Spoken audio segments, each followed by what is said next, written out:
named Smith. This here is Julie. She will prepare your cerebral implants for flying the Vortex 4. Me? I'm tasked with briefing you on your next assignment. You've been granted full disclosure since you'll be mostly operating alone.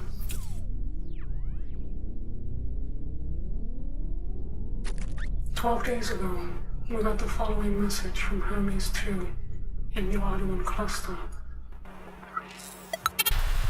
The resonator. It's blinking. Hello? Is anyone out there? I don't know what to do. Wait. No. There's nobody here anymore. We were overrun. And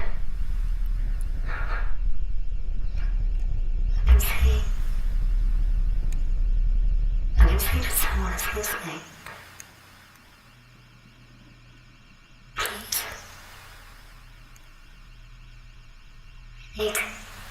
I need to get out. I need help. We've been attacked, I think. I don't know where.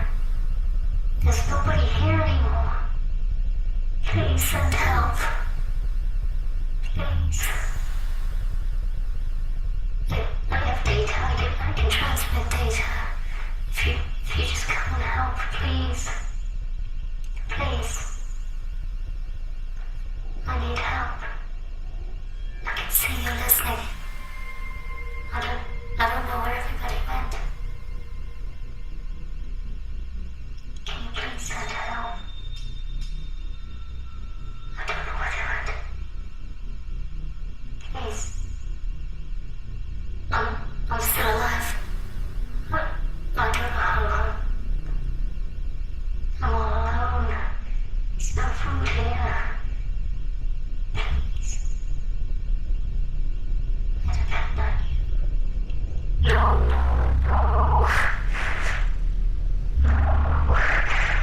Please respond. Yeah. Well, she did eventually send us the data. This now seems to be the third extinction level event within the Protector and Homeworlds. We are scrambling to learn more about our adversaries and confirm that we are dealing with the same hostile elements here.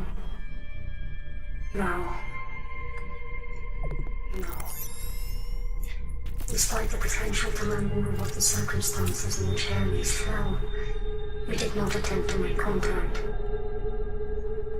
The person transmitting the message was not aware of the Rakura Convention and sent the entire thing through unencrypted. We could not establish her identity. She could have very well been a civilian considering her lack of knowledge of the resonator equipment. Intervention was never an option. Once a colony has been compromised, all forms of contact are strictly prohibited. This is to ensure the safety and secrecy of this facility. We listened for a few days longer, and eventually she stopped transmitting. We operate under the assumption that her light has since been extinguished. Anyways, what followed was a series of recorded broad-spectrum pulses. She sent us multiple, they were all very similar, and subsequent analyses confirmed that they were simply the same data, recorded from various locations. We are currently working under the assumption that she did not record these pulses, but a science team on Hermes 2 did. I will play you one of these pulses.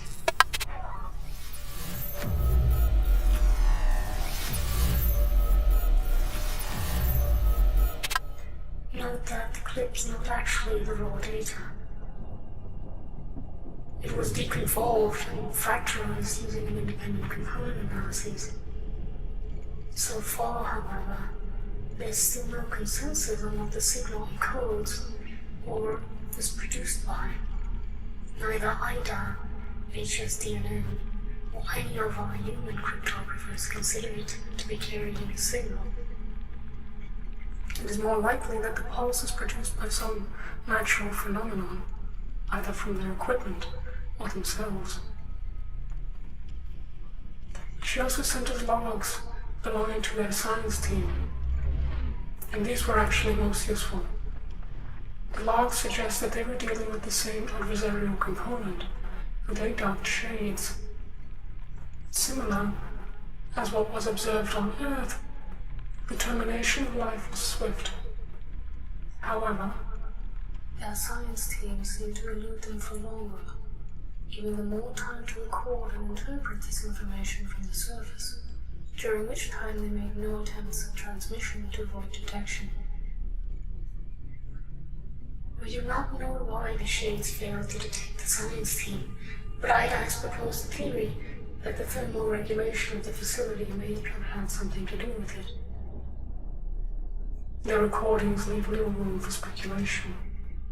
Our enemy has somehow constructed a device which is capable of moving at rapid velocities.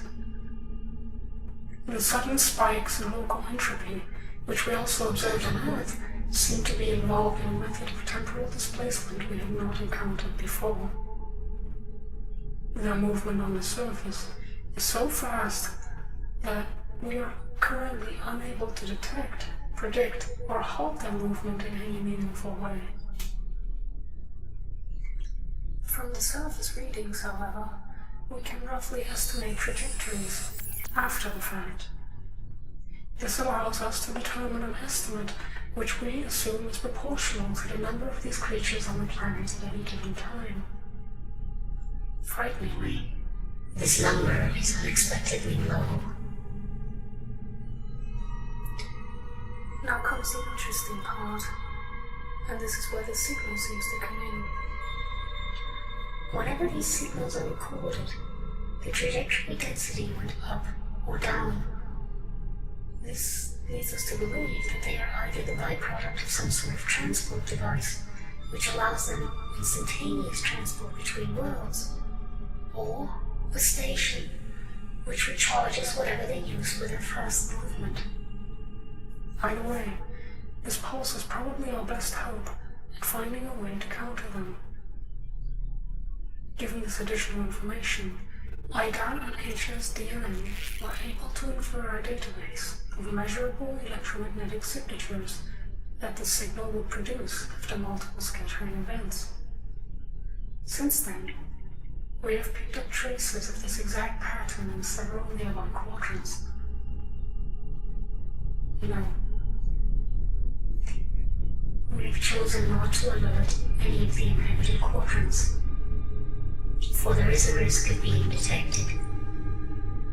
Understand that this decision was not taken lightly, but given what we know now, and the fact that we are the only research station that still has a functional HSDNN, we are led to believe that we are humanity's best and last hope. We have mimicked the thermal regulation in the periphery of their base and installed it on the exterior of one of our spaceships. We hope that this may elude detection. Considering your lack of external transmission implants, we want you to pilot this ship into the Bakila sector. We have no idea what you are going to encounter there. But it is vital that we find out where these creatures are, what their capabilities are, and figure out a way to stop them. 3 entire homeworlds have been destroyed. Countless lives lost.